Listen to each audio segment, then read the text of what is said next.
नमस्कार, एशियाविल हिंदी के साथ हैं आप। मैं हूं वर्तिका और हमारे साथ हैं बांग्लादेश के एक आइलैंड डिस्ट्रिक्ट भोला के ब्रनुद्दीन से उज्जवल कुमार, जो अपने लगभग 500 भारतीय साथियों समेत बांग्लादेश में फंसे हुए हैं कोरोना वायरस और लॉकडाउन के बीच, और जल्द से जल्द भारत सरकार से वापस भारत लाए जाने की अपील कर रहे हैं। उज्जवल, स्वागत है आपका कार्यक्रम में। शुक्रिया मैम। जी। उज्जवल, सबसे पहले आपसे जानना चाहेंगे कि आप ने क्या-क्या प्रयास किए हैं अभी तक, कहाँ-कहाँ अप्रोच किया है भारत वापस आने के लिए, और आप लोग किस स्थिति में हैं वहाँ पर? मैम, सबसे पहले मैंने तो अपने सांसद महोदय माननीय गिरिराज सिंह को कॉल किया। जब वो हुँ, कॉल डिस्कनेक्ट कर दिए तो उनको मैसेज ड्रॉप किया।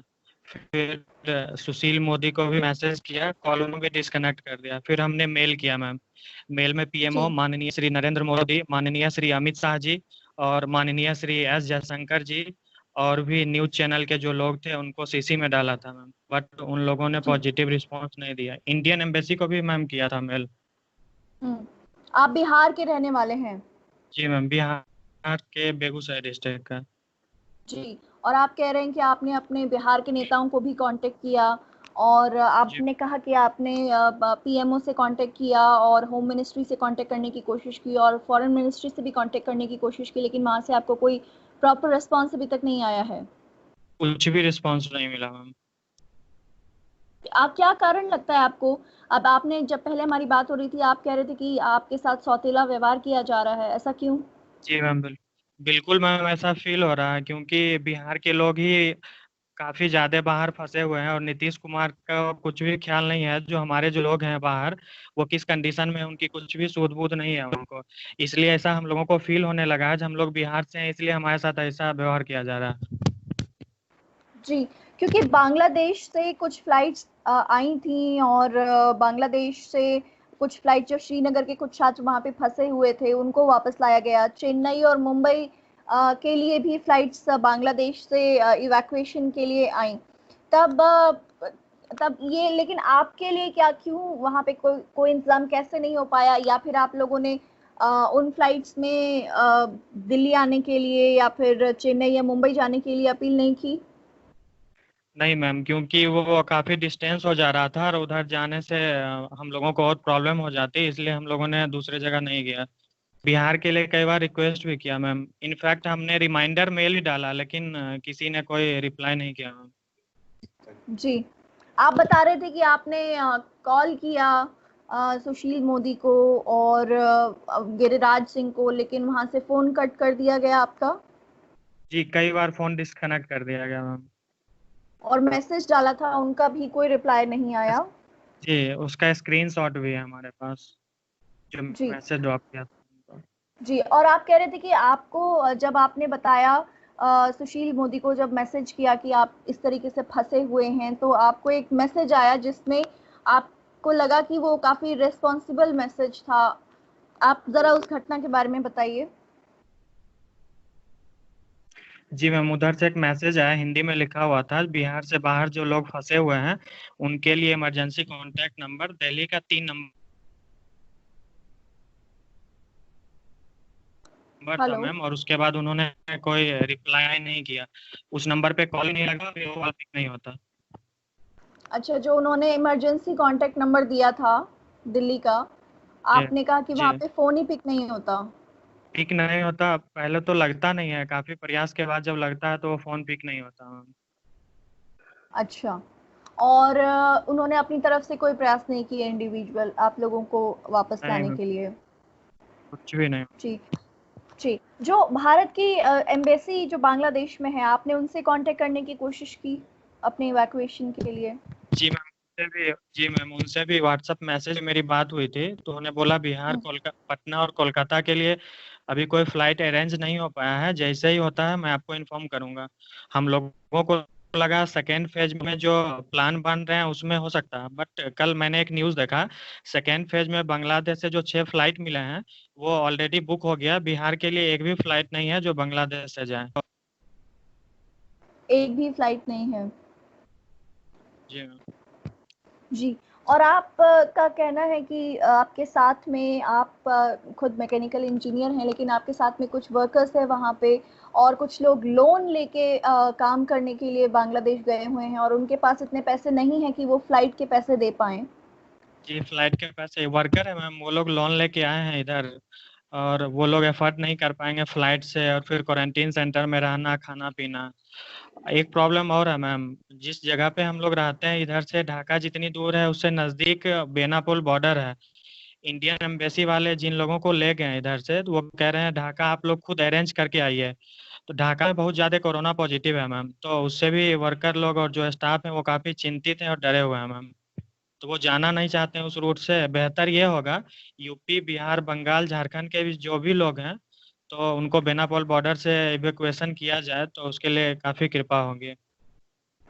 जी, तो आपने कि जब हमारी बात हो रही थी आपने बताया था कि जो ढाका है, क्योंकि आप जहाँ रह रहे हैं वो एक आइलैंड डिस्ट्रिक्ट है, जी और मैम। वहाँ से ढाका शिप से जाते हैं तो करीब लगते हैं 13 घंटे, और जी उससे मैम। कम दूरी में जो इंडिया और बांग्लादेश का बेनापुल बॉर्डर है, वहाँ कम जल्दी, बल्कि ढाका जाने से जल्दी इंडिया के बॉर्डर के पास आप लोग पहुँच सकते हैं शिप से। जी मैम बिल्कुल। जी। यहाँ एक और चीज़ कि आप लोगों से कहा जा रहा है कि आप अपने आप अरेंजमेंट करके ढाका आ जाइए। हम क्या लोगों से नहीं कहा जा रहा मैम, जो लोग गए हैं फ्लाइट से दूसरे स्टेट के, लाइक चेन्नई, मुंबई, तो उन लोगों से मैंने कांटेक्ट किया तो उन लोगों ने बताया जो इस तरह की काम हो रहे हैं। हुँ, और वो हुँ। काफी एक्सपेंसिव भी है मैम, सारे लोग बियर नहीं कर सकते हैं उसको। जी, क्योंकि अच्छा ये बताइए कि आप जहाँ पे हैं फ़िलहाल, जो ये आइलैंड डिस्ट्रिक्ट आप बता रहे हैं बांग्लादेश का, क्या यहाँ से क्या ज़रिया है ढाका जाने का? और ढाका जाने के लिए क्या फ्लाइट, आपने बताया कि शिप से जाने में टाइम लगता है करीब 13 घंटे, जी मैम। और क्या जी मैम लॉकडाउन के बीच वहाँ पे शिप चल भी रहे हैं, नहीं कोरोना मैम, वायरस के दौरान? वही तो प्रॉब्लम है मैम, जाने का बस एक ही रास्ता है, शिप से ही। और लॉकडाउन में शिप भी नहीं चल रहा है मैम, वो भी खुद से ही किसी से बात करके अरेंज करना होगा। मतलब काफी परेशानियां आ रही है मैम, जिससे हम लोगों का धैर्य जब खो चुका है। जब आपने हमको कॉल किया था तब आपने कहा था कि आपको बहुत घबराहट हो रही है वहाँ पे, और मेडिकल फैसिलिटीज़ भी उस जगह पे अच्छी नहीं हैं, जहाँ अभी फ़िलहाल आप लोग हैं। जी मैम, बिल्कुल घबराहट होती है, रात में नींद नहीं आती, इनफैक्ट खाना भी नहीं खा पाते हैं। हर एक दिन के बाद हेडेक इतना तेज होता है, पहले तो मेडिसिन लेते थे, अब तो वो भी असर करना बंद कर दिया है। हम अपने रूम में भी जो लोग हैं वो सबके पास मेडिसिन है मैम, सारे लोग मेडिसिन लेते हैं, लेकिन अब मेडिसिन का भी कोई इफेक्ट नहीं है। रात में हम लोग जगे रह जाते हैं, खाना पीना भी नहीं खा पाते हैं। मतलब इतना डर गए हैं हम लोग, हीन भावना से भी ग्रसित हो गए हैं मैम हम सारे लोग। ऐसा लग रहा है अब जिंदा वापस नहीं जा पाएंगे इंडिया, इस तरह की भावनाएं मन में आ गई है। तब अपनी राज्य की सरकार से भी सही समय पर मदद की, जब आपको सबसे ज़्यादा ज़रूरत थी, तब आपको सही रिस्पॉन्स नहीं मिला, तब आपके मन में किस तरीके का ख़्याल आया?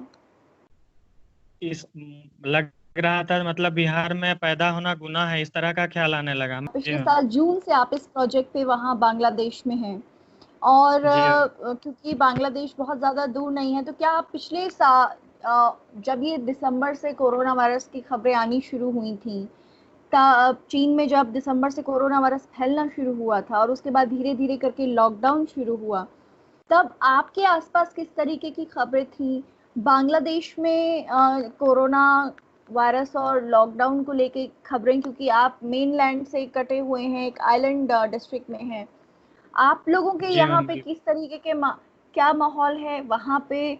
आपने बताया मेडिकल फैसिलिटीज़ की क्या अच्छी नहीं है, तो वहाँ मेडिकल फैसिलिटीज़ की आखिर क्या हालत है? आपको क्या कभी उनसे दो चार होने की नौबत आई, या फिर आपके पास में, आपके जी आसपास के इलाके में, हाँ, क्या कोरोना वायरस का कोई मामला अभी फिलहाल?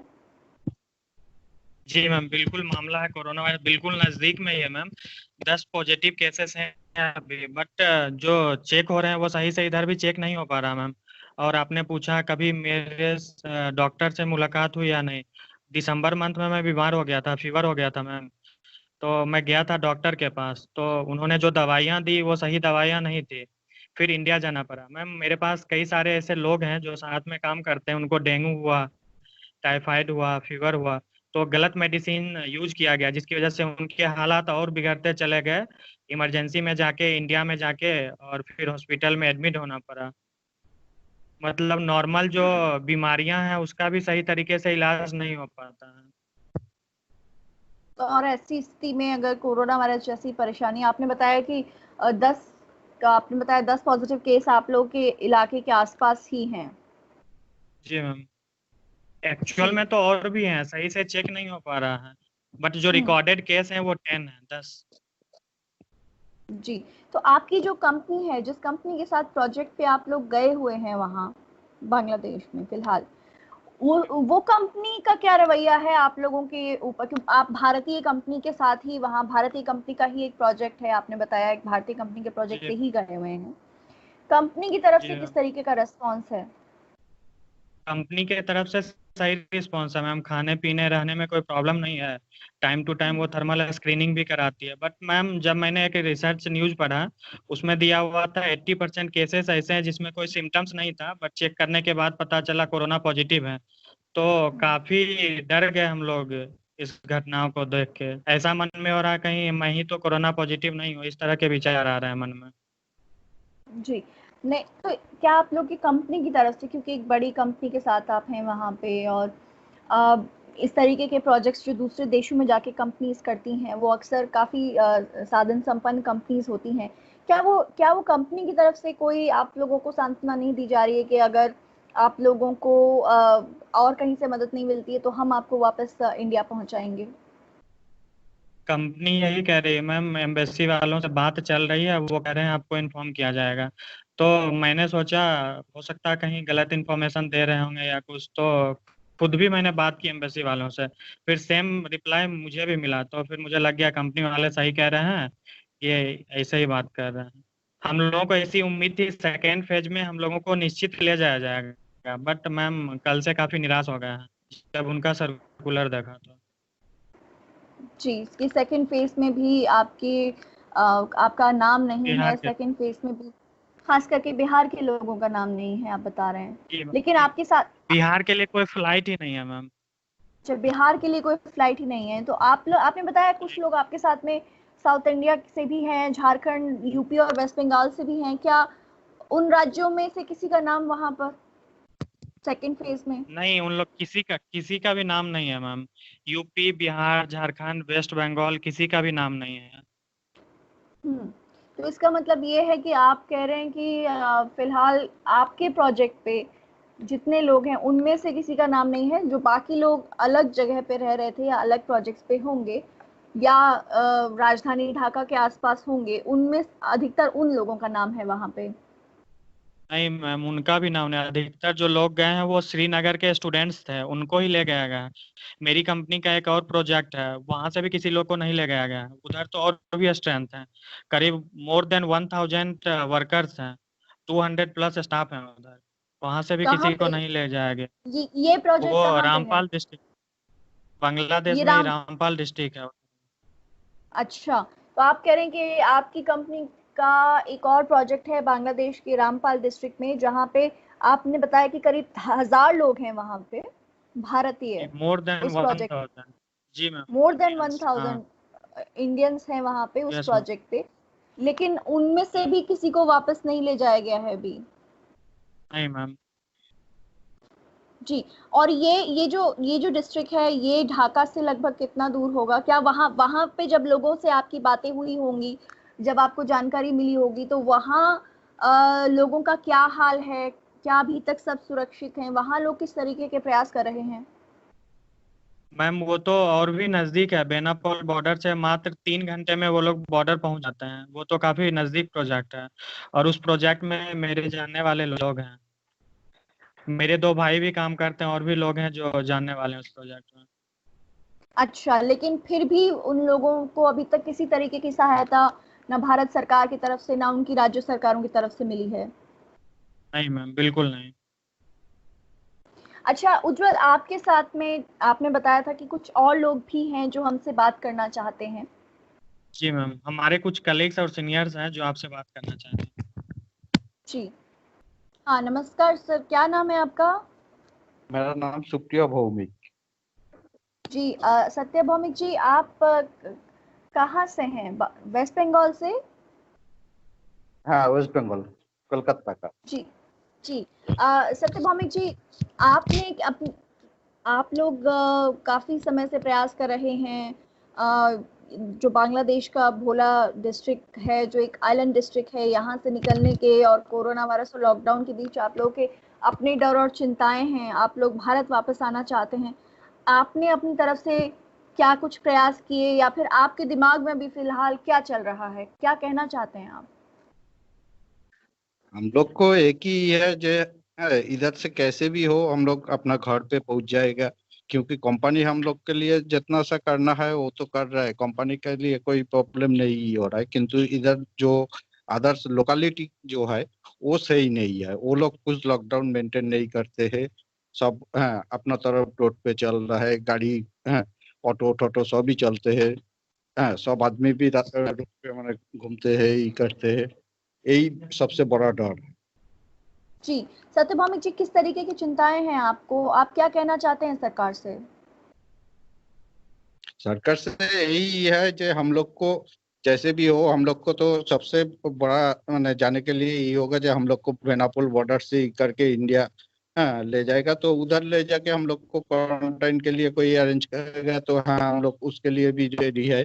उधर जाके हम लोग क्वारंटाइन नहीं करके उसका बाद अपना घर पे जाके होम क्वारंटाइन पे भी रह सकते हैं, उसके लिए कोई प्रॉब्लम नहीं है। तो अपना घर जाने से कि घर वाले भी परेशान होके नहीं कर रहा है, बच्चा लड़का इटी सब मैंने हर रोज सुबह शाम हर टाइम फोन कर रहा है ये क्या है, क्या कैसा है, ये है। जी सत्यभामिक जी, आप काफी घबराए हुए लग रहे हैं। क्या आपकी अभी तबीयत कैसी है? क्या आपको किसी तरीके की खास मदद की जरूरत है?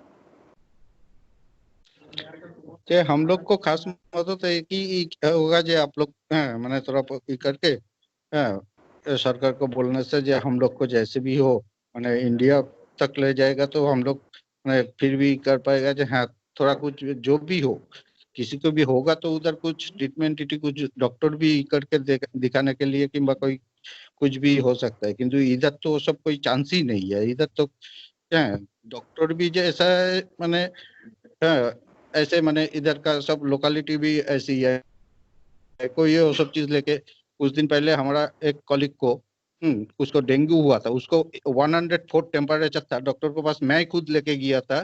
डॉक्टर दवाई देके बोल रहा है कि आधा घंटा बाद उसको सब कुछ सही हो जाएगा। वो दवाई खाने के बाद वो बोल रहा है कि मेरा सांस बंद हो जा रहा है, ऐसा हाल हो गया था। फिर उसको जबरदस्ती हम लोग कंपनी को बोल के उसको कोलकाता भेज दिया। भेज के तुरंत जिस दिन गया और डायरेक्ट हॉस्पिटल में गया, डॉक्टर बोल रहा है इमीडिएट एडमिट होना। जी सर, आपके साथ में कुछ और लोग भी हैं वहाँ पे जो कुछ कहना चाहते हैं? हाँ हाँ। जी सतीश जी, आप महाराष्ट्र से हैं? हाँ जी, नागपुर से। नागपुर से। अपनी सरकार से, राज्य सरकार से क्या कहना चाहेंगे आप? जी मैम, इधर से कुछ अरेंज करके हमको इधर से लेके जाए, भाई उतनी कोशिश कर रहे हैं। जी अभी और 2 महीना हो गया मैम, मेरे को बच्चा हुआ है, बच्चे को देखने के लिए नहीं जा पाया मैं। महाराष्ट्र सरकार से किसी तरीके आपने कांटेक्ट करने की कोशिश की? जी मैम किया है, लेकिन वो कुछ हुआ नहीं मैडम कांटेक्ट। आपने किससे कांटेक्ट किया था आपने महाराष्ट्र में? अपने अपने अपने लेवल के लिए इन्हें तहसील पे इसमें हमारे एक ये है आमदर है, एमएलए है, उनसे बात किया था, लेकिन वो पूरा तरह से बात नहीं हो पाई मैम। क्या एमएलए का क्या नाम बताया आपने? इसका दादाराव केचे, बीजेपी के है। दादाराव जो बीजेपी के हैं, उनको आपने कांटेक्ट करने की कोशिश की, लेकिन क्या रिस्पांस मिला वहां से आपको? उनके पीए से तो अभी बाहर में है, बताऊंगा। पहले मेरे से उनके बहुत बढ़िया से बातचीत चल रही थी।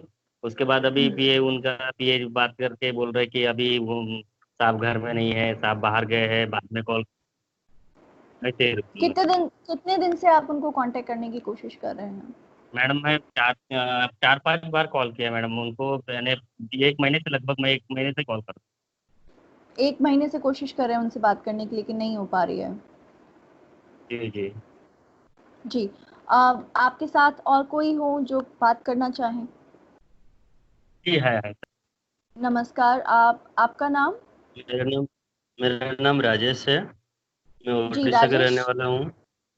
जी, राजेश जी, आप ये बताइए कि सबसे पहले आपसे वही सवाल जानना चाहेंगे कि आपने क्या-क्या प्रयास किए हैं अभी तक यहाँ से निकलने के, भारत जाने के, और आपको क्या रिस्पॉन्स मिला है? जाने के लिए तो हम चाहते हैं इंडिया से जल्दी चले जाएं इंडिया यहाँ से, मगर कोई हमको कोई सपोर्ट नहीं मिल रहा है, इसलिए हम लोग थोड़ा मतलब ऐसे हुए ऐसे फीलिंग ऐसे हो रहा है हमको। जी, क्या क्या लग रहा है आपको? क्या दिमाग में चल रहा है आपके? हमको तो इंडिया जाने के लिए मतलब मन में पूरा है कि हम लोग इंडिया जाना चाहते हैं। जी, और आपने यहाँ क्या का अपने माहौल उड़ीसा इतना खराब हो चुका है कि हम लोग को मतलब पूरा ये डर हो गया पूरा मन के अंदर, एक बहुत सा पूरा ऐसे। जी, आपने उड़ीसा राज्य सरकार से बात करने की कोशिश की, वहाँ अपने किसी लोकल लीडर से हाँ बात हाँ करने की हाँ कोशिश की? हाँ हाँ हाँ हाँ, हमारा सरपंच की तरफ से जो ये आ रहा है ना, क्या बोलते हैं, जो रजिस्ट्रेशन फॉर्म आया था, उस पे भी हम लोग रजिस्ट्रेशन में करने के लिए मैं यहाँ से ऑनलाइन नहीं हो पाया, तो घर पे मैंने पापा से बात किया। मेरा पापा ने सरपंच से बोला थे, मगर वो लोग बोल रहे हैं कि ये इंडिया के अंदर नहीं है, इंडिया के बाहर में आप लोग है, बांग्लादेश में है। मैं ये यहाँ पे जो बांग्लादेश हाई कमिश्नर का एक रजिस्ट्रेशन आया था, तो उस पे मैं ऑलरेडी रजिस्ट्रेशन भी किया था, मेरे पास मेल भी आया था कि यहाँ हम लोग जिस दिन आपको आपका लोकल नंबर हम लोग का यहाँ रख चुके थे कि हम लोग को आपको मेल कर देंगे, नहीं तो आपका कॉल करके आपको बताएंगे, तो आपको इंडिया भेजने का रहेगा। मगर अभी तक उनकी तरफ से कोई कॉल नहीं आया कि कोई कल, एक जब उस टाइम में मेल किया था, रजिस्ट्रेशन किया था, उस टाइम में एक मेल आया था मेरे को कि आपका रजिस्ट्रेशन सक्सेसफुल हो गया बोल के, उसके बाद कुछ रिप्लाई नहीं आया। तो ये कितनी पुरानी बात हो गई? ये हो गया कम से कम 15 to 20 डेज हो गया है बात को। 15 से 20 दिन हो गए हैं करीब। हाँ, मेरे मेरे मैंने किया हुआ 20 दिन के आसपास हो गया, मैंने किया हुआ। बाकी जी, लोग कब क्या क्या मेरे को पता नहीं, मगर मैं किया हुआ 20 दिन के आसपास हो गया, 15 दिन। जी। कुछ कहना चाहें सरकार से? हम सरकार से यही विनती करते हैं, हमारा प्रधानमंत्री श्री नरेंद्र दामोदर मोदी जी को हम यही समझ करते हैं कि हमको जल्दी यहाँ से बस लेने की प्रयास करें, क्यों ये तो। और एक बात है कि हम लोग तो यहाँ पे काम करने के लिए आए हैं जैसे, तो अभी ढाका से फ्लाइट दे रहे हैं 12,000 रुपये का उसकी ये, तो हम उड़ीसा के रहने वाले हैं, तो हम सोच रहे हैं कि अगर बेनापोल वाला बॉर्डर से हम लोग चले जाएंगे तो हम लोग थोड़ा नजदीक रहेगा, और पैसे भी हमको थोड़ा कम। अभी एक तो काम अभी नहीं है कुछ भी, मतलब बंद है सब कुछ, कंपनियां खाना दे रहा है, रहने के लिए दे रहा है, वो फैसिलिटी ठीक है, प्लस पैसे भी तो अभी पास में इतना कुछ नहीं है ना, जो कि हम लोग इतना खर्च करके अभी फिर वहां से ढाका से फिर दिल्ली जा रहे हैं फ्लाइट, और दिल्ली से फिर उड़ीसा आने के लिए फिर उसके लिए अलग खर्च लगेगा। तो ये सब कुछ प्रॉब्लम है मैडम, अगर बेनापोल वाला से बॉर्डर से अगर खुलेगा तो हम लोग यहाँ से इजीली जा सकेंगे। जी। आपके साथ कोई और हैं जो बात करना चाहते हैं? हाँ, मेरे साथ और भी है। हेलो। नमस्कार जी जी, मैम। क्या नाम है आपका? मैडम संदीप बात कर रहा हूँ। जी, संदीप, आप कहाँ से हैं? मुजफ्फरपुर बिहार मैडम। अच्छा, मुजफ्फरपुर बिहार से ही हैं। तो आप जैसे उज्जवल बता रहे थे कि उन्होंने बिहार सरकार से बात करने की कोशिश की, वहाँ नेताओं से बात करने की कोशिश की, उनको फ़ोन किया, लेकिन उनको कोई जी रिस्पॉन्स सही से नहीं मिला। फ़ोन नंबर उनका काट दिया जा रहा है बार-बार, मैसेज का कोई रिप्लाई नहीं आ रहा है। क्या आपने अपनी तरफ से इस तरीके का कोई प्रयास किया? क्या रिस्पॉन्स रहा वो आपको? मैडम हम लोग तो जो है मेल भी डाला जो है, मतलब तीन नीतीश कुमार जी को जो है, जो हमारे सीएम हैं, उनको भी जो है मेल किए थे हम लोग। और जो है पीएमओ को भी मेल में डाला, गृह मंत्रालय को भी जो है सीसी में डाल के वो एक एक करके हम लोग मेल भी किया। और अभी जो रजिस्ट्रेशन हो रहा है, हम लोग 3 अप्रैल को हम लोग रजिस्ट्रेशन भी किए थे इसके लिए, जो कि वंदे मातरम जो अभी ये चल रहा है उसके थ्रू भेजने के लिए, लेकिन ऐसा कुछ रिप्लाई पॉजिटिव तो कुछ आ नहीं रहा है मैडम। हम जी। लोग बस और फंसे हुए हैं यहाँ पे। आप लोग कितने आपने कब किया था ये मेल जो आप बता रहे हैं, कितना दिन हो गया उसको? मैडम 3 अप्रैल को ही किया था मैडम, 3 अप्रैल में अप्रैल किया था, को। 3 अप्रैल को किया था। जी जी जी मैडम, इसका मतलब थर्ड एक महीने से थर्ड ज्यादा, जी एक मैडम। महीने से ज्यादा हो गया है और सरकार की तरफ से आप लोगों की कोई सुध नहीं ली गई अभी तक। जी मैडम, जी मैडम। किसी पर्टिकुलर नेता को आपने कांटेक्ट किया हो जहां से आपको रिस्पांस नहीं मिला? नहीं, डायरेक्टली कॉल तो हम लोग जो है बहुत सारा नेट पे ढूंढ ढूंढ के कॉल किए जो जो नेता लोगों को, लेकिन कोई आदमी कॉल ही पिक नहीं कर रहे हैं मैडम। अच्छा, कोई जैसे किन किन को कॉल किया आपने? हम लोग का जो सांसद है उनको भी कॉल करने की कोशिश, लेकिन वो भी जो है कॉल पिक नहीं किए जो है। क्या नाम है आपके सांसद का? जी मैम। क्या नाम है आपके नि- सांसद का? निषाद मैडम। हाँ जी, अजय निषाद, अजय निषाद। अजय निषाद नाम है। उनको कॉल जी जी कॉल करने की कोशिश की, बीजेपी के जो लेकिन एमपी है सांसद, बीजेपी के सांसद तो हैं कॉल अजय पिक नहीं। निषाद, उनसे भी जी मैडम। कॉल पिक नहीं हुआ। जी नहीं नहीं मैडम। जी, सरकार से, बिहार सरकार से, भारत सरकार से क्या अपील है आपकी? ये हम लोगों को थोड़ा जल्द से जल्द यहाँ से लेके जाया जाए, क्योंकि यहाँ बहुत ज्यादा कोरोना का जो है हर इंसान को डर है। क्योंकि हम लोग मैडम अभी तो कंपनी की तरफ से सब सही है, लेकिन जो खाना बनाने के लिए आती है, बर्तन धोने के लिए आ रही है, जो रूम क्लीनिंग के लिए आ रही है, वो तो बाहर से ही है ना मैडम।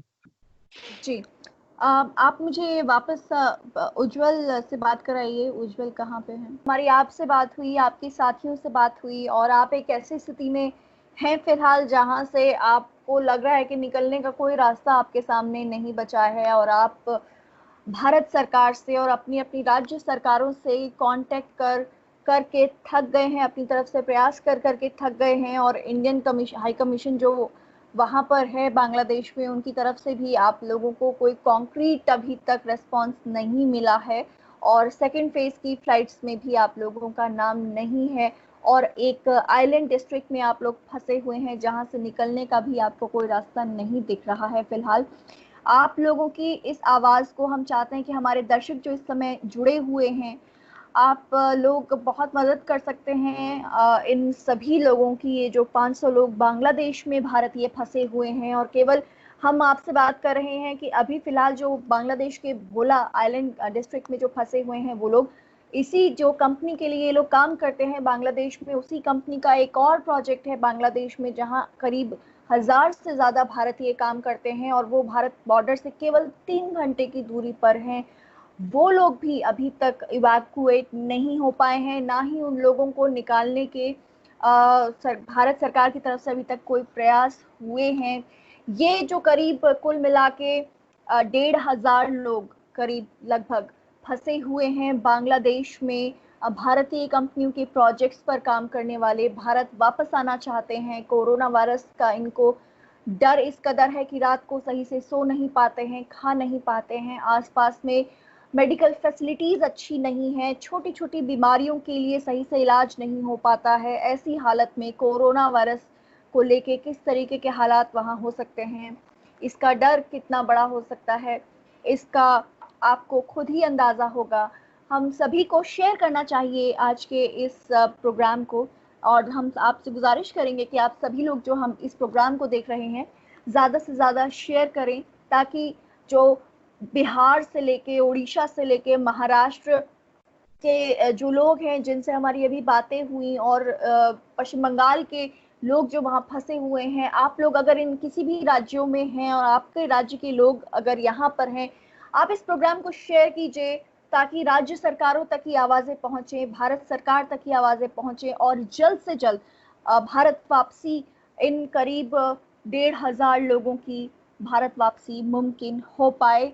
तब तक उज्जवल हम ये कहेंगे, आप लोग अपना ध्यान रखिए और अपने प्रयास आप लोग अपनी तरफ से भी जारी रखिए। भारत वापस आने के लिए हम कोशिश करेंगे कि आपके आवाज़ को हम पहुंचाएं सरकार तक, और सरकार आपकी बात सुनकर, आपकी अपील सुनकर जल्द से जल्द आपकी भारत सुरक्षित वापसी का इंतज़ाम करे।